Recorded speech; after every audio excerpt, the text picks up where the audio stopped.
حضرت ابو ہریرہ رضی اللہ عنہ بیان کرتے ہیں، اگر میری زندگی کا صرف ایک دن باقی رہ گیا ہو تو میں ایسی حالت میں اللہ تعالیٰ کی بارگاہ میں حاضر ہوں گا کہ میری بیوی موجود ہو۔ میں نے نبی اکرم صلی اللہ علیہ وآلہ وسلم کو یہ ارشاد فرماتے ہوئے سنا ہے، تمہارے برے لوگ تمہارے کموارے ہیں۔ حضرت عبید بن سعد رضی اللہ عنہ بیان کرتے ہیں، ان تک نبی اکرم صلی اللہ علیہ وآلہ وسلم کا یہ فرمان پہنچا ہے۔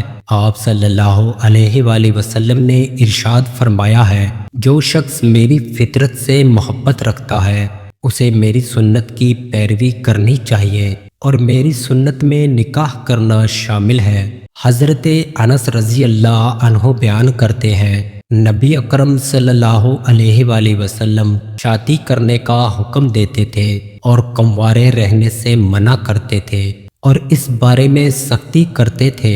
آپ صلی اللہ علیہ وآلہ وسلم ارشاد فرماتے تھے، تم محبت کرنے والی اور اولاد پیدا کرنے کی صلاحیت رکھنے والی عورتوں کے ساتھ شادی کرو، کیونکہ قیامت کے دن میں دیگر انبیاء کے سامنے تمہاری کثرت پر فخر کا اظہار کروں گا۔ حضرت عبداللہ بن عباس رضی اللہ عنہ روایت کرتے ہیں، نبی اکرم صلی اللہ علیہ وآلہ وسلم نے ارشاد فرمایا، اے قریش کے نوجوانوں، تم زنا نہ کرو اور تم اپنی شرمگاہوں کی حفاظت کرو۔ خبردار، جو شخص اپنی شرمگاہ کی حفاظت کرے گا اسے جنت نصیب ہوگی۔